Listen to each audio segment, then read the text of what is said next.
Assalamualaikum warahmatullahi wabarakatuh. Saudara pemirsa, di mana saja Anda berada, inilah kisah perjalanan spiritual saya dari tahun 1991 sampai saat ini. Saudara-saudara pemirsa, di mana saja Anda berada, perlu saya jelaskan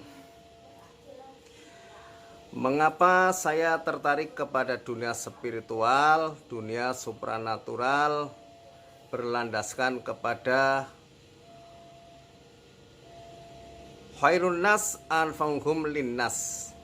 Sebaik-baik manusia adalah yang bermanfaat bagi manusia lain. Karena itu, jadilah manusia yang bermanfaat bagi orang lain.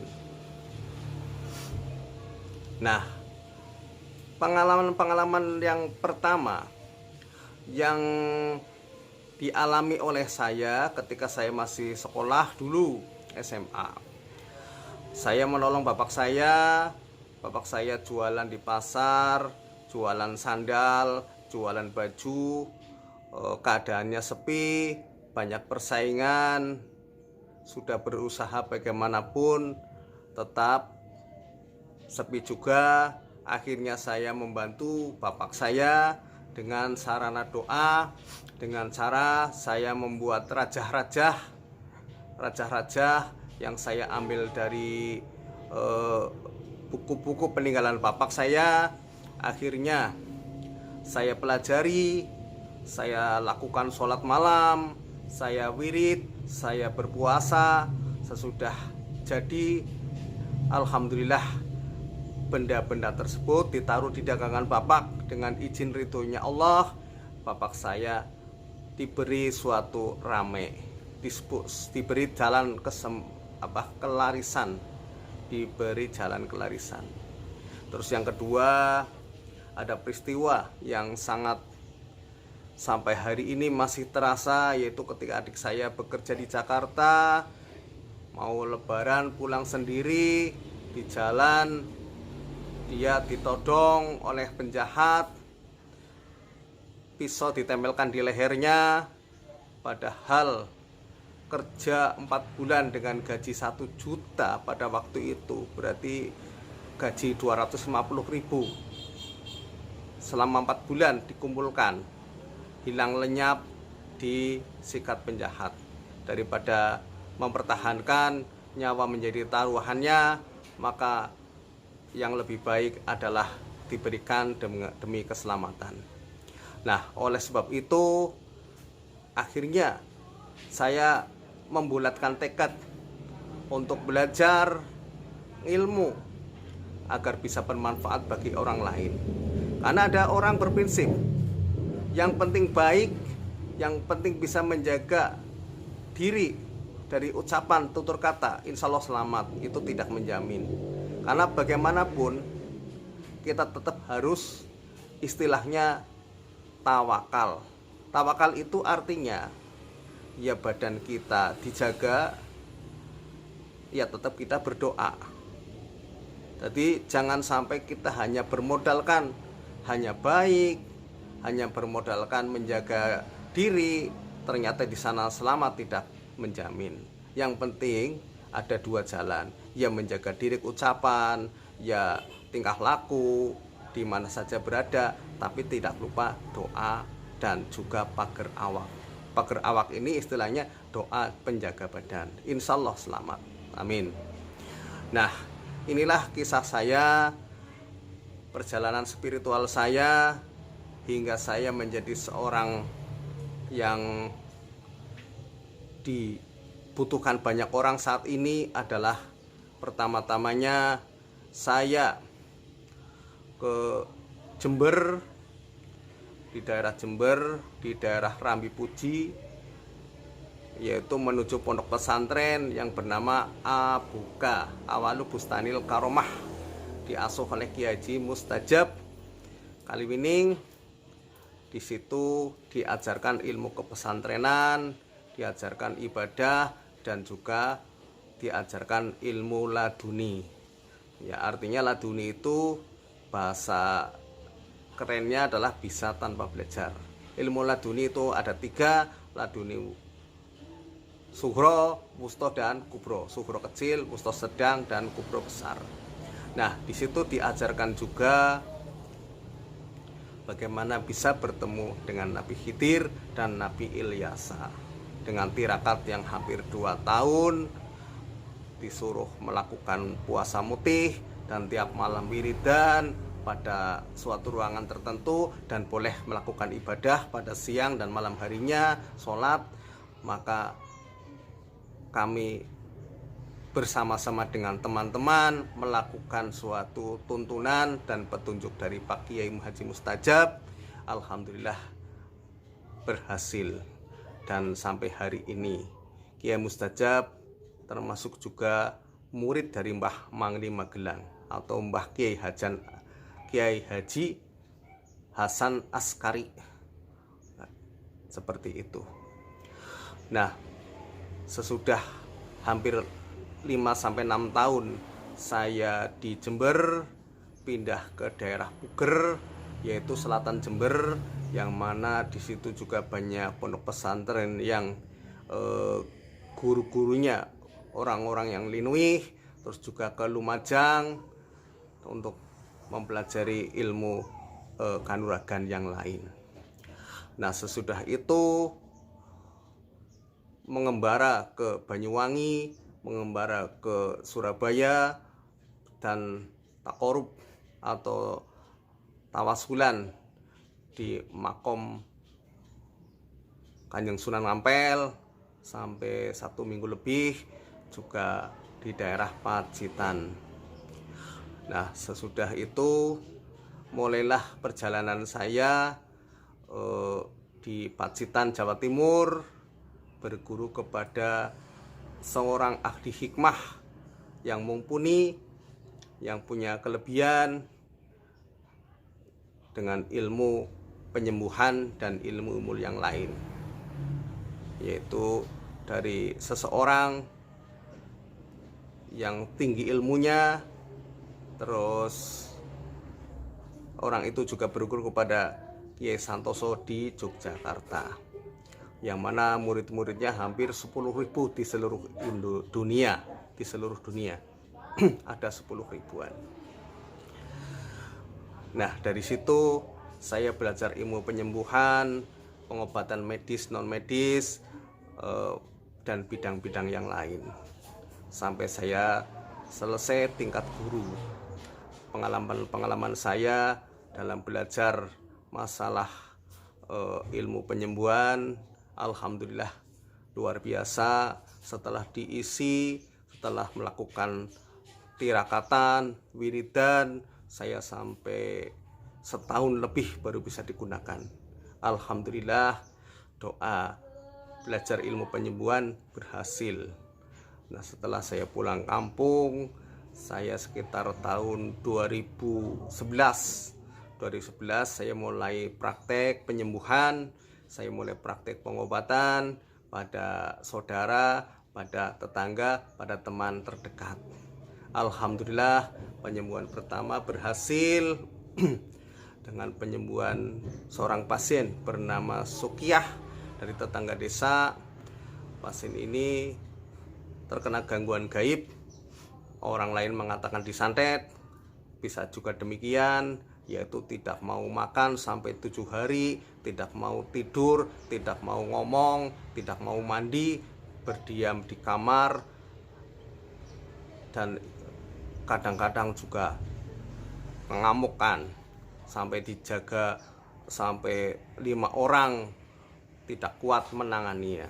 Alhamdulillah, pertama-tama teman saya yang bernama Pak Sakim berusaha menolong. Dia sedikit ada ilmunya, tapi belum sampai berhasil, karena ketika dia lagi wirid, dia didatangi Kanjeng Sunan Giri yang mengatakan, kamu belum waktunya, minta tolonglah kepada temanmu.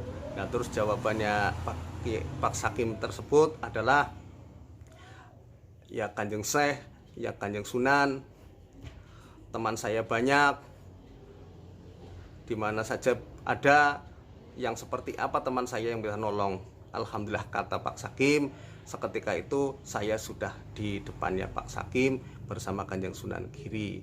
Oh, ternyata saya disuruh menolong Sukiyah. Nah, sejak saat itu saya pertama-tama menolong orang yang bernama Sukiyah sampai 1 bulan lebih. Dengan tiap hari saya doakan, minum air doa, saya terapi, alhamdulillah sembuh, sehat. Bahkan sesudah sembuh sehat, dia bingung akan berbuat apa karena dia masih muda, pada waktu itu umurnya sekitar 25. Terus saya sarankan ke luar negeri saja, ke Hong Kong. Alhamdulillah saya katakan juga, nanti di Hong Kong kamu selamat, dapat majikan yang baik. Alhamdulillah sekarang sudah bekerja dan sudah bangun rumah dan pulang ke rumah, sekarang sudah bersuami. Alhamdulillah sehat walafiat, amin ya Allah ya Rabbal alamin.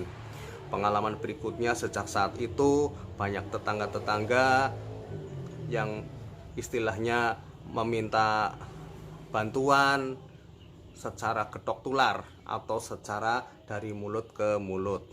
Nah, sejak itu mulailah banyak orang yang tahu, sehingga hampir tiap hari saya dipanggil orang untuk mengobati suatu penyakit. Banyak peristiwa, bahkan sampai non muslim pun, orang yang beragama Hindu, orang beragama Buddha meyakini bahwa minta pertolongan kepada saya juga. Alhamdulillah berhasil begitu. Karena dulu orang-orang Buddha di daerah setempat pernah mempunyai seorang pimpinan atau seorang kiai kalau cara Islamnya, yang bisa ngobati, bisa nolong orang, tapi meninggal dunia. Akhirnya dia kebingungan mencari penggantinya. Akhirnya saya ketemu, saya menjadi penggantinya sebagai spiritual untuk penyembuhan. Amin. Dan untuk selanjutnya, pengalaman-pengalaman yang lain sangatlah menarik, termasuk dalam pengobatan orang di daerah Purwokerto yang bernama Pak Edi, itu dengan penyakit yang berat, bahkan sudah 25 orang yang menyembuhkan, baik dokter, ruqyah, syekh, kiai, atau siapa saja yang merasa bisa menyembuhkan, sampai 25 orang. Sudah habis ratusan juta, tidak sembuh. Alhamdulillah, dengan perantaraan saya sampai 1 tahun dengan ditelateni atau semacam rutin, alhamdulillah sembuh. Pak Edi dengan 4 rasa sakit, yaitu gatal-gatal di seluruh tubuh, badan panas seperti dilas, terus seperti dagingnya, kulitnya ditarik-tarik, terus tidak bisa tidur, tidak bisa makan karena pencernaannya terganggu. Alhamdulillah, setelah saya tangani dengan izin Allah, sembuh dengan izin Allah, Pak Edi sehat kembali. Alhamdulillah.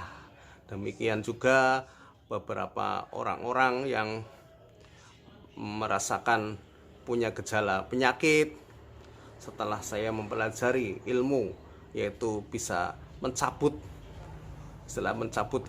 yang gaib-gaib yang dari badan, alhamdulillah banyak yang tertolong. Karena apapun bagaimanapun, kalau orang sakit kena gangguan jin, kena gangguan gaib, bila mana tidak dicabut tetap sulit untuk bisa sembuh seperti semula, karena jin itu masih bercokol di badannya. Jadi tidak hanya cukup didoakan, tidak hanya cukup dibacakan doa, tapi juga jin itu dicabut. Sesudah dicabut, dibersih, dipagari orang pasien tersebut, bahkan rumahnya juga dibersihi, dipagari, insya Allah selamat waras, tidak ada gangguan lagi. Inilah caranya bila mana menyembuhkan satu penyakit, yang mana penyakit itu mengandung istilahnya orang sakit karena gangguan gaib. Jadi orang sakit gangguan gaib adalah caranya seperti ini, dilihat setelah mereka dinyatakan tidak sembuh-sembuh, sakit-sakit terus, oh ini berarti sakit gangguan gaib, maka lakukanlah secara doa rutin. Sesudah doa rutin, orang itu dicabut penyakitnya dengan cara amalan tertentu. Sesudah dicabut dipagari rumahnya juga dipagari. Karena dengan cara demikian maka insya Allah sembuh. Demikian juga kalau istilahnya membuat suatu dagangan, usaha apapun supaya bisa rame, laris, itu juga syaratnya harus dibersihi dulu, baru diberikan doa semacam pelarisannya. Jadi tidak harus langsung diberikan doa. Misalnya ada tanah yang ingin dijual, itu pun juga harus dibersihkan dari unsur-unsur negatif, unsur-unsur gaib, baru terus diberi sesuatu doa agar dilihat orang, dipandang orang menarik, sehingga orang itu tertarik untuk membelinya. Nah, ini kisah yang saya alami sampai hari ini, berjalan alhamdulillah lancar. Jadi hampir tiap hari, hampir tiap waktu selalu ada pasien, baik yang ada yang datang sendiri, ada yang lewat WA, baik dari jarak jauh maupun jarak dekat. Alhamdulillah sampai hari ini sudah banyak pasien dari Arab Saudi, dari Taiwan, dari Hong Kong, dari Singapura, Brunei Darussalam, Malaysia yang sudah mengenal saya, baik tahu dari TKW yang membawa kabar atau juga dari berita-berita yang lain. Demikianlah cerita dari saya. Maka bila mana ada tutur kata yang kurang baik, tidak berkenan, kami mohon maaf yang sebesar-besarnya. Nah, saya sambung lagi amalan-amalan bagi pemirsa. Bila mana ada yang ingin melakukan suatu amalan-amalan, saya ijazahkan secara gratis. Insyaallah bermanfaat fitini fitunya wal akhirah.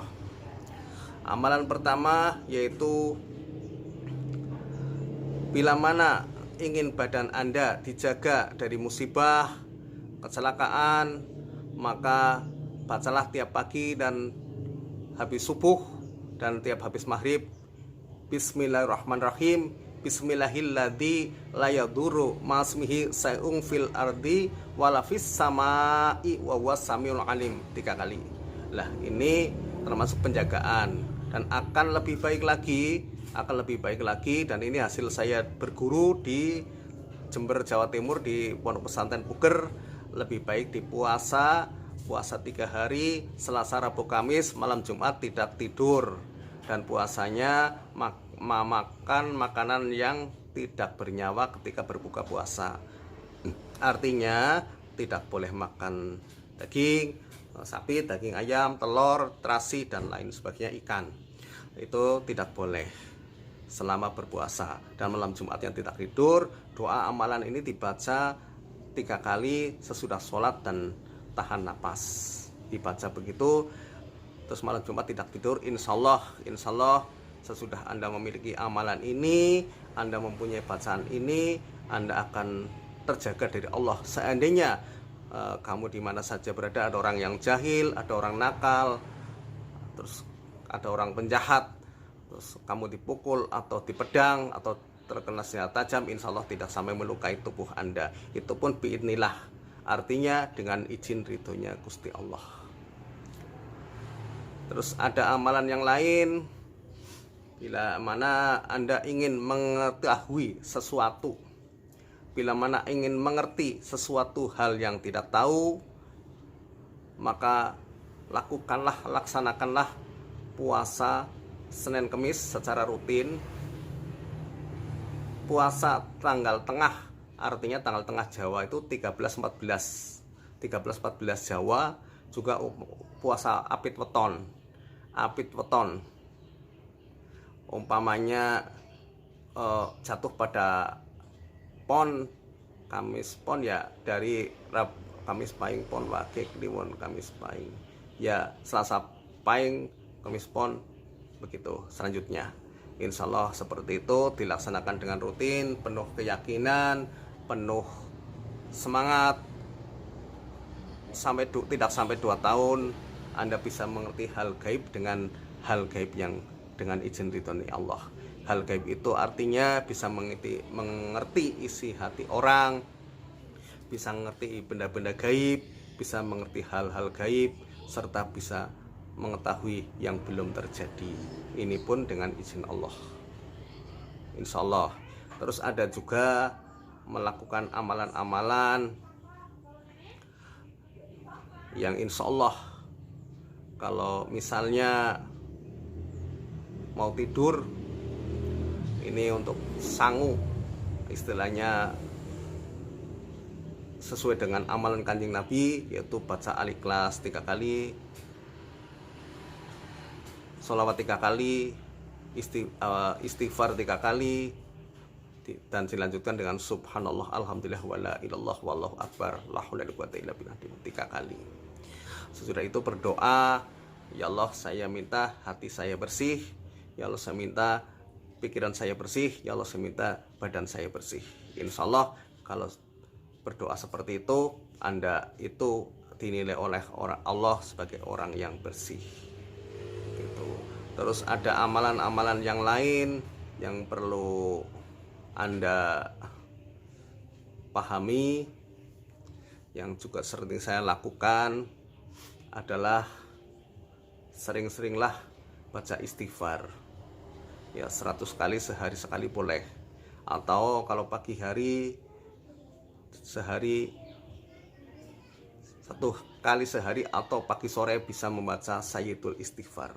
Sayyidul Istighfar itu Allahumma anta rabbi, bismillahirrahmanirrahim, Allahumma anta rabbi, la ilaha illa anta khalaqtani wa na'buduka wa nangalangahdika wa matika mastata'tu antubika min syarri ma sana'tu abu laka bi ni'matika alayya wa abu bidami faghfirli fa innahu la yaghfiru dzunuba illa anta. Itu Sayyidul Istighfar, itu juga bagus Anda amalkan tiap hari. Nah, ini dari segi pengamalan untuk selamat fitini fitunya wal akhirah. Tapi juga ada suatu amalan juga yang perlu Anda baca, yang juga insya Allah bagus. Lakukanlah setiap hari sholawat 10 kali habis sholat subuh dan habis sholat maghrib 10 kali. Ini untuk keselamatan di akhirat. Nah, untuk selanjutnya ada hal-hal yang penting, ada hal-hal yang perlu Anda juga tahu, yaitu bila mana ingin selalu sehat jasmani dan rohani, maka bacalah Fatihah, surat Al-Fatihah, lalu tiupkan ke dalam air bening, lalu diminum tiap hari. Ini untuk kesehatan jasmani dan rohani, insya Allah bagus. Atau bismillahirrahmanirrahim 786 kali, insya Allah juga bagus.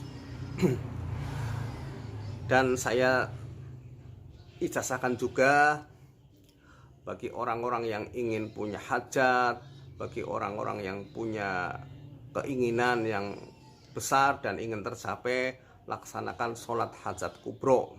Sholat hajat kubro yaitu sholat 100 al-ikhlas, sholat hajat 100 al-ikhlas.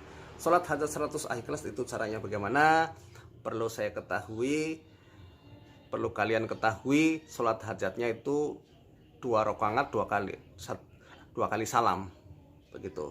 Jadi rakaat pertama sesudah Al-Fatihah baca Al-Ikhlas 10 kali, rakaat kedua baca Al-Ikhlas 20 kali, salam, niat lagi rakaat pertama Al-Ikhlas 30 kali, rakaat yang selanjutnya Al-Ikhlas 40 kali sesudah Fatihah. Nah, sesudah itu bacalah istighfar astagfirullahaladzim sebanyak-banyaknya. Sesudah itu baca subhanallah, alhamdulillah, wala ilallah, wal akbar, la haula wala quwwata illa billahil aliyyil azim.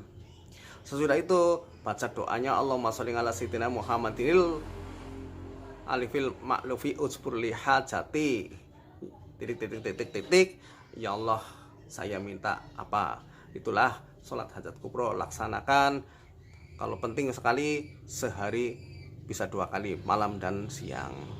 Bila mana cukup untuk amalan sehari sekali atau 2 hari sekali. Insya Allah banyak yang terbukti, banyak yang sukses mengamalkan sholat hajat kubro ini. Dan untuk selanjutnya, bila mana ingin agar rezekinya lancar, bisa memperbanyak sholawat, misalnya sholawat Jibril, shollallahu ala Muhammad boleh, terus sholawat Fatihah 100 kali, sholawat 100 kali di malam hari juga boleh. Jadi macam-macam caranya yang perlu Anda lakukan. Terus ada amalan-amalan yang lain lagi yang perlu saya ijazahkan selain sholat hajat ini, yaitu amalan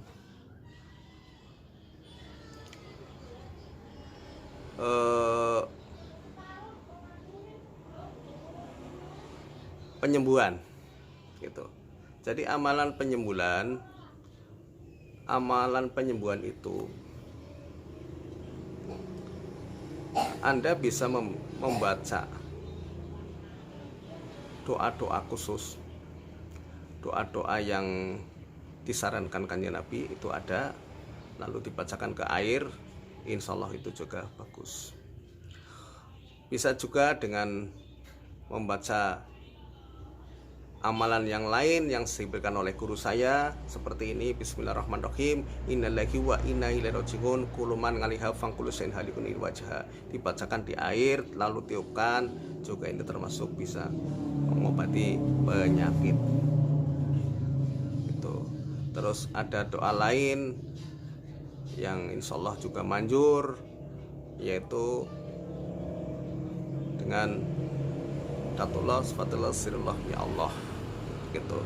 Insya Allah, ya Allah, saya minta agar sakitnya ini sembuh. Dibacakan di air juga, insya Allah juga sembuh. Demikian adalah amalan yang saya berikan untuk Anda, ijazah dari saya. Bila mana ada yang belum jelas bisa menghubungi perguruan kami Akbar Karomah. Channel YouTube saya adalah Akbar Karomah. Kalau perguruannya padepokan saya itu Padepokan Karomah Ilahi, yang alamatnya di Kroya, Kabupaten Cilacap, Jawa Tengah, Indonesia. Dan saya siap membimbing Anda, mendidik Anda bisa menjadi seorang penyembuh yang handal, yang punya kepribadian. Assalamualaikum warahmatullahi wabarakatuh. Saudara pemirsa, di mana saja Anda berada, inilah kisah perjalanan spiritual saya dari tahun 1991 sampai saat ini. Saudara-saudara pemirsa, di mana saja Anda berada, perlu saya jelaskan mengapa saya tertarik kepada dunia spiritual, dunia supranatural, berlandaskan kepada khairun nas anfa'uhum linnas. Sebaik-baik manusia adalah yang bermanfaat bagi manusia lain. Karena itu, jadilah manusia yang bermanfaat bagi orang lain. Nah, pengalaman-pengalaman yang pertama yang dialami oleh saya ketika saya masih sekolah dulu, SMA. Saya menolong bapak saya jualan di pasar, jualan sandal, jualan baju. Keadaannya sepi, banyak persaingan, sudah berusaha bagaimanapun tetap sepi juga. Akhirnya saya membantu bapak saya dengan sarana doa, dengan cara saya membuat rajah-rajah yang saya ambil dari buku-buku peninggalan bapak saya. Akhirnya saya pelajari, saya lakukan sholat malam, saya wirid, saya berpuasa.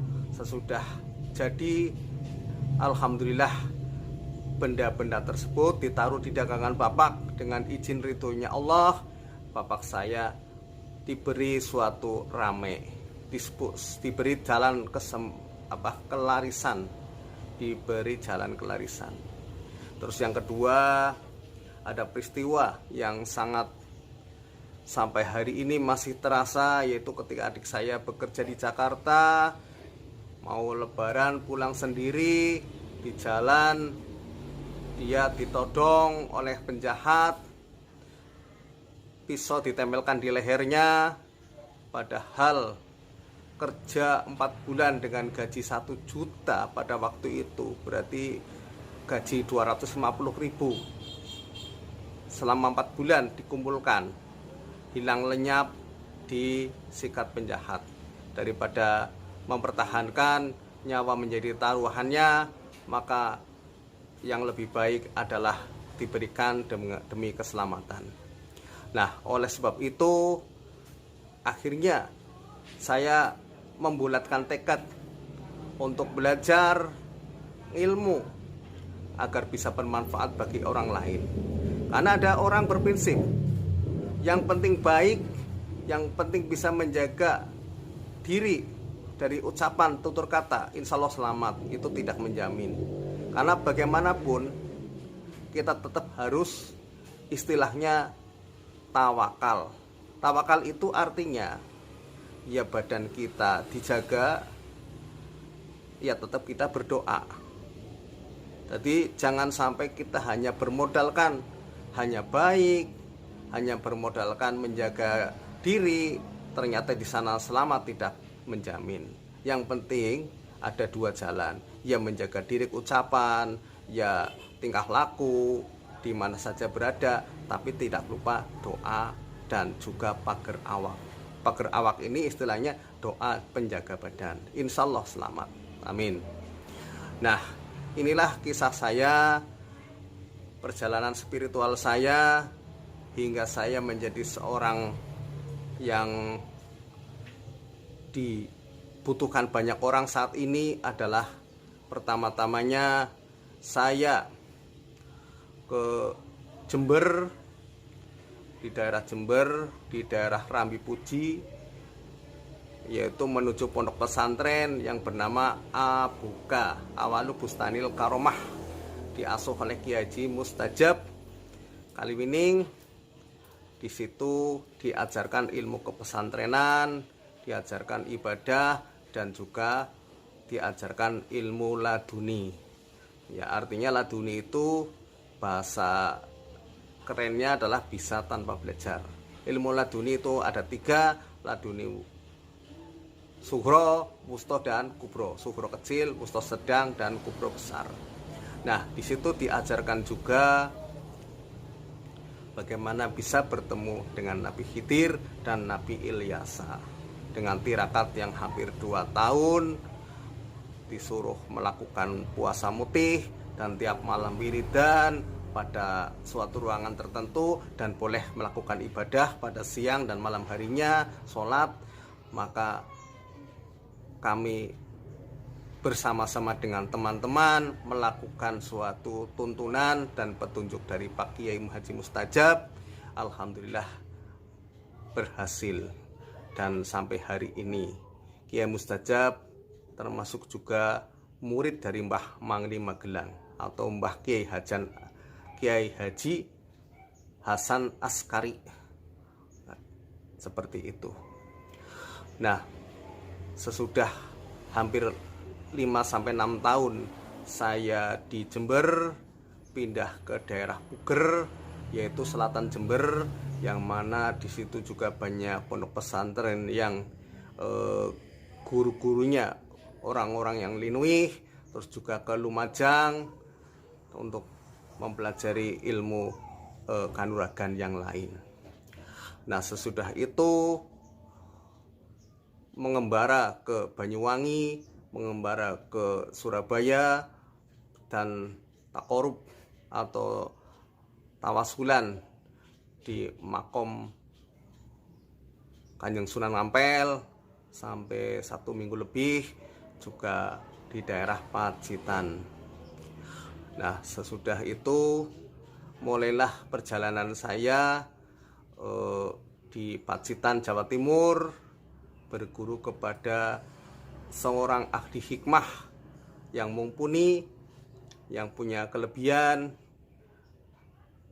dengan ilmu penyembuhan dan ilmu-ilmu yang lain, yaitu dari seseorang yang tinggi ilmunya.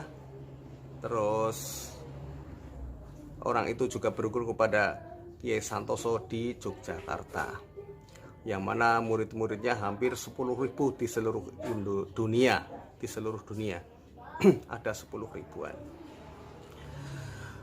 Nah, dari situ saya belajar ilmu penyembuhan, pengobatan medis, non medis, dan bidang-bidang yang lain, sampai saya selesai tingkat guru.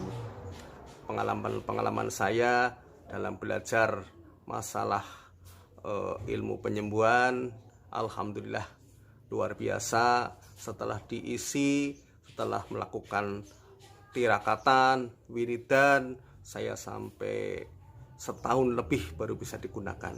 Alhamdulillah, doa belajar ilmu penyembuhan berhasil. Nah, setelah saya pulang kampung, saya sekitar tahun 2011 saya mulai praktek penyembuhan, saya mulai praktek pengobatan pada saudara, pada tetangga, pada teman terdekat. Alhamdulillah, penyembuhan pertama berhasil dengan penyembuhan seorang pasien bernama Sukiyah dari tetangga desa. Pasien ini terkena gangguan gaib, orang lain mengatakan disantet, bisa juga demikian, yaitu tidak mau makan sampai 7 hari, tidak mau tidur, tidak mau ngomong, tidak mau mandi, berdiam di kamar, dan kadang-kadang juga mengamukkan, sampai dijaga sampai 5 orang, tidak kuat menanganinya. Alhamdulillah, pertama-tama teman saya yang bernama Pak Sakim berusaha menolong. Dia sedikit ada ilmunya, tapi belum sampai berhasil, karena ketika dia lagi wirid, dia didatangi Kanjeng Sunan Giri yang mengatakan, kamu belum waktunya, minta tolonglah kepada temanmu. Nah, terus jawabannya Pak Sakim tersebut adalah, ya Kanjeng Syekh, ya Kanjeng Sunan, teman saya banyak, di mana saja ada, yang seperti apa teman saya yang bisa nolong. Alhamdulillah, kata Pak Sakim, seketika itu saya sudah di depannya Pak Sakim bersama Kanjeng Sunan Giri. Oh, ternyata saya disuruh menolong Sukiyah. Nah, sejak saat itu saya pertama-tama menolong orang yang bernama Sukiyah sampai 1 bulan lebih. Dengan tiap hari saya doakan, minum air doa, saya terapi, alhamdulillah sembuh, sehat. Bahkan sesudah sembuh sehat, dia bingung akan berbuat apa, karena dia masih muda, pada waktu itu umurnya sekitar 25. Terus saya sarankan ke luar negeri saja, ke Hong Kong. Alhamdulillah, saya katakan juga, nanti di Hong Kong kamu selamat, dapat majikan yang baik. Alhamdulillah, sekarang sudah bekerja dan sudah bangun rumah dan pulang ke rumah, sekarang sudah bersuami. Alhamdulillah, sehat walafiat, amin ya Allah ya Rabbal alamin. Pengalaman berikutnya, sejak saat itu banyak tetangga-tetangga yang istilahnya meminta bantuan secara ketok tular atau secara dari mulut ke mulut. Nah, sejak itu mulailah banyak orang yang tahu, sehingga hampir tiap hari saya dipanggil orang untuk mengobati suatu penyakit. Banyak peristiwa, bahkan sampai non-muslim pun, orang yang beragama Hindu, orang beragama Buddha, meyakini bahwa minta pertolongan kepada saya juga alhamdulillah berhasil begitu. Karena dulu orang-orang Buddha di daerah setempat pernah mempunyai seorang pimpinan atau seorang kiai kalau cara Islamnya, yang bisa ngobati, bisa nolong orang, tapi meninggal dunia. Akhirnya dia kebingungan mencari penggantinya. Akhirnya ketemu saya menjadi penggantinya sebagai spiritual untuk penyembuhan. Amin.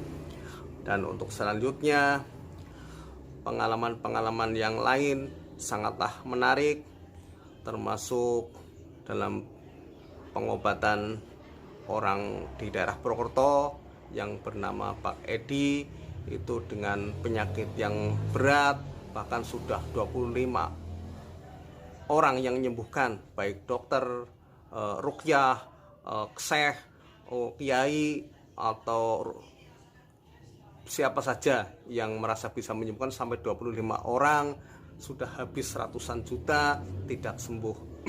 Alhamdulillah, dengan perantaraan saya sampai 1 tahun dengan ditelateni atau semacam rutin, alhamdulillah sembuh Pak Edi dengan 4 rasa sakit, yaitu gatal-gatal di seluruh tubuh, badan panas seperti dilas, terus seperti dagingnya, kulitnya ditarik-tarik, terus tidak bisa tidur, tidak bisa makan karena pencernaannya terganggu. Alhamdulillah, setelah saya tangani dengan izin Allah, sembuh dengan izin Allah, Pak Edi sehat kembali. Alhamdulillah. Demikian juga beberapa orang-orang yang merasakan punya gejala penyakit, setelah saya mempelajari ilmu, yaitu bisa mencabut yang gaib-gaib yang dari badan, alhamdulillah banyak yang tertolong. Karena apapun bagaimanapun, kalau orang sakit kena gangguan jin, kena gangguan gaib, bila mana tidak dicabut tetap sulit untuk bisa sembuh seperti semula, karena jin itu masih bercokol di badannya. Jadi tidak hanya cukup didoakan, tidak hanya cukup dibacakan doa, tapi juga jin itu dicabut. Sesudah dicabut, dibersih, dipagari orang pasien tersebut, bahkan rumahnya juga dibersihi, dipagari, insya Allah selamat waras, tidak ada gangguan lagi.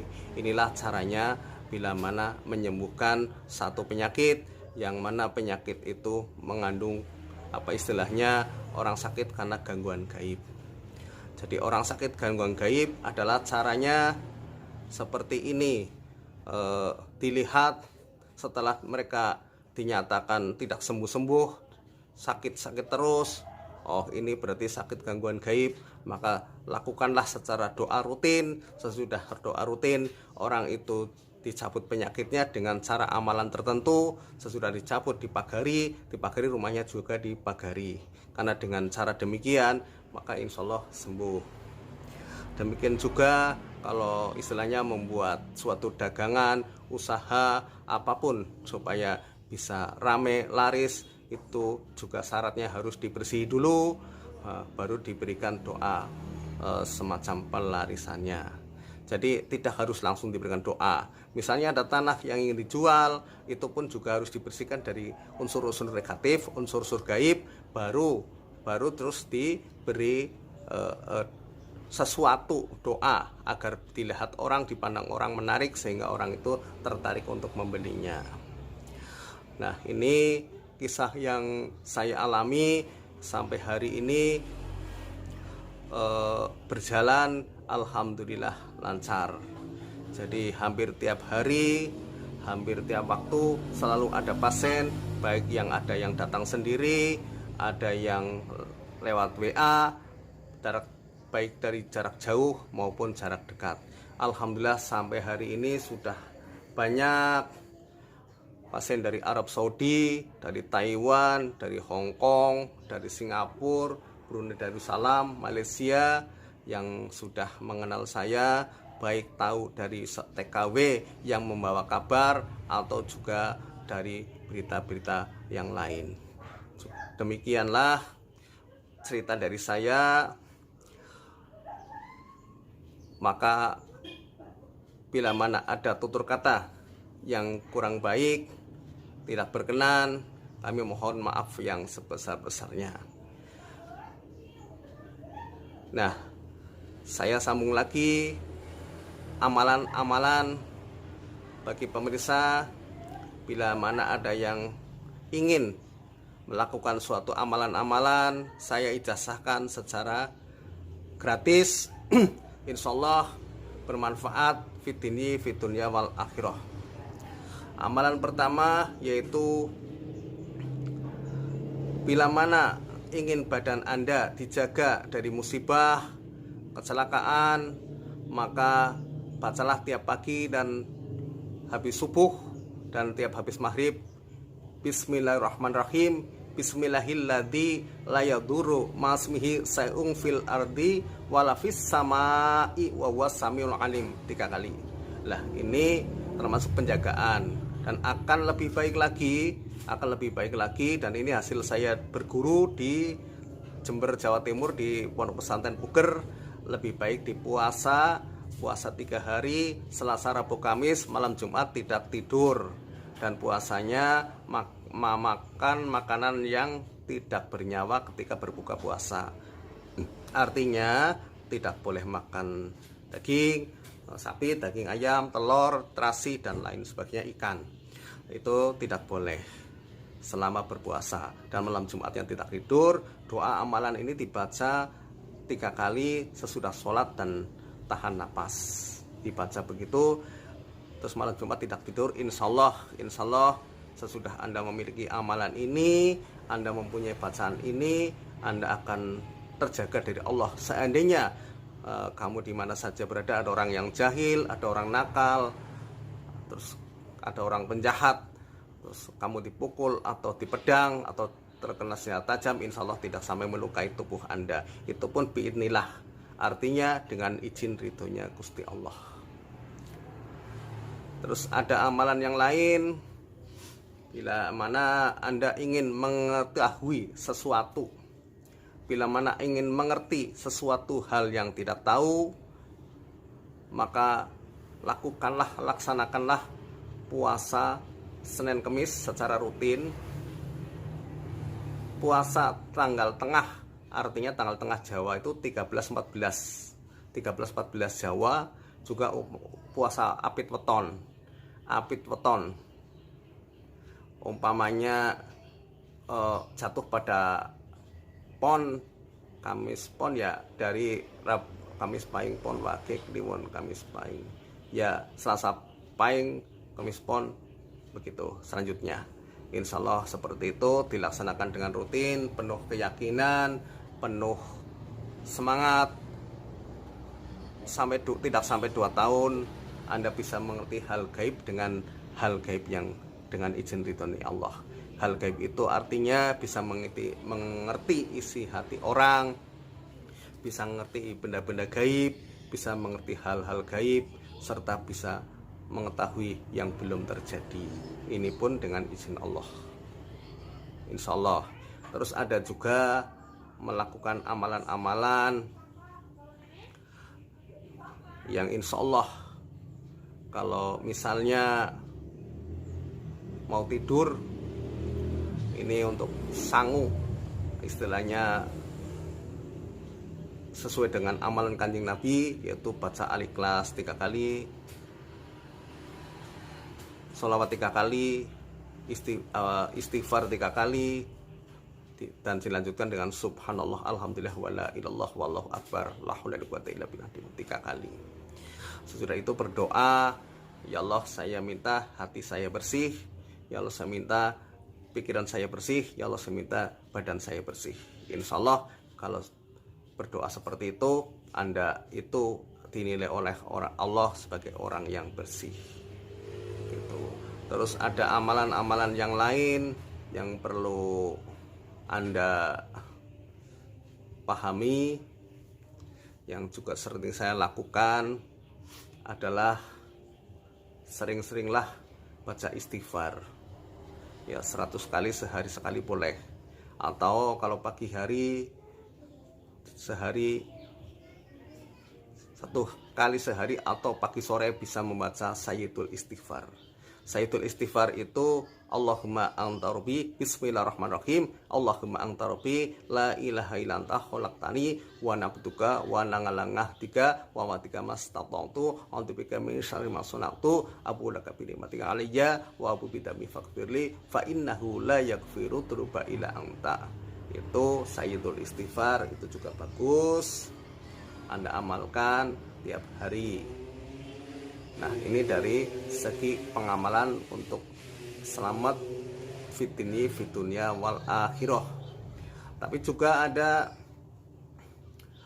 suatu amalan juga yang perlu Anda baca, yang juga insya Allah bagus. Lakukanlah setiap hari sholawat 10 kali habis sholat subuh dan habis sholat maghrib 10 kali. Ini untuk keselamatan di akhirat. Nah, untuk selanjutnya ada hal-hal yang penting, ada hal-hal yang perlu Anda juga tahu, yaitu bila mana ingin selalu sehat jasmani dan rohani, maka bacalah Fatihah, surat Al-Fatihah, lalu tiupkan ke dalam air bening, lalu diminum tiap hari. Ini untuk kesehatan jasmani dan rohani, insya Allah bagus. Atau bismillahirrahmanirrahim 786 kali, insya Allah juga bagus. Dan saya ijazahkan juga bagi orang-orang yang ingin punya hajat, bagi orang-orang yang punya keinginan yang besar dan ingin tercapai, laksanakan sholat hajat kubro. Sholat hajat kubro yaitu sholat 100 al-ikhlas, sholat hajat 100 al-ikhlas. Sholat hajat 100 al-ikhlas itu caranya bagaimana? Perlu kalian ketahui, sholat hajatnya itu 2 rakaat 2 kali salam, begitu. Jadi rakaat pertama sesudah Al-Fatihah baca Al-Ikhlas 10 kali, rakaat kedua baca Al-Ikhlas 20 kali, salam, niat lagi rakaat pertama Al-Ikhlas 30 kali, rakaat yang selanjutnya Al-Ikhlas 40 kali sesudah Fatihah. Nah, sesudah itu bacalah istighfar astagfirullahaladzim sebanyak-banyaknya. Sesudah itu baca subhanallah, alhamdulillah, wala ilallah, wal akbar, la haula wala quwata illa billahil aliyyil azim. Sesudah itu baca doanya Allahumma sholli ala sayyidina Muhammadil alifil ma'lufi utsbur li hajati titik. Ya Allah, saya minta apa? Itulah sholat hajat kubro. Laksanakan. Kalau penting sekali, sehari bisa 2 kali, malam dan siang. Bila mana cukup untuk amalan sehari sekali atau 2 hari sekali, insya Allah banyak yang terbukti, banyak yang sukses mengamalkan sholat hajat kubro ini. Dan untuk selanjutnya, bila mana ingin agar rezekinya lancar, bisa memperbanyak sholawat. Misalnya sholawat Jibril sallallahu alaihi Muhammad boleh, terus sholawat Fatihah 100 kali, sholawat 100 kali di malam hari juga boleh. Jadi macam-macam caranya yang perlu Anda lakukan. Terus ada amalan-amalan yang lain lagi yang perlu saya ijazahkan selain sholat hajat ini, yaitu amalan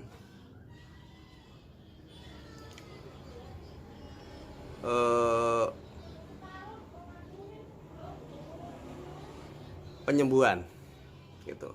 Jadi amalan penyembuhan itu Anda bisa membaca doa-doa khusus, doa-doa yang disarankan Kanjeng Nabi itu ada. lalu dibacakan ke air, insya Allah itu juga bagus. Bisa juga dengan membaca amalan yang lain yang diberikan oleh guru saya seperti ini. Bismillahirrahmanirrahim. Innalillahi wa inna ilaihi raji'un. Kullu man 'alaiha fan kullu shay'in halikun illa wajha. Dibacakan di air lalu tiupkan, juga ini termasuk bisa mengobati penyakit. Itu.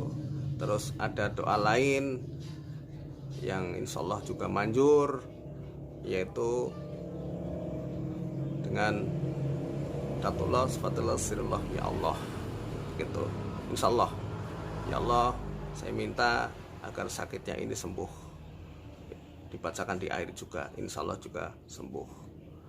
Demikian adalah amalan yang saya berikan untuk Anda, ijazah dari saya. Bila mana ada yang belum jelas bisa menghubungi perguruan kami Akbar Karomah. Channel YouTube saya adalah Akbar Karomah. Kalau perguruannya padepokan saya itu Padepokan Karomah Ilahi, yang alamatnya di Kroya, Kabupaten Cilacap, Jawa Tengah, Indonesia. Dan saya siap membimbing Anda, mendidik Anda bisa menjadi seorang penyembuh yang handal, yang punya kepribadian.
Hmm?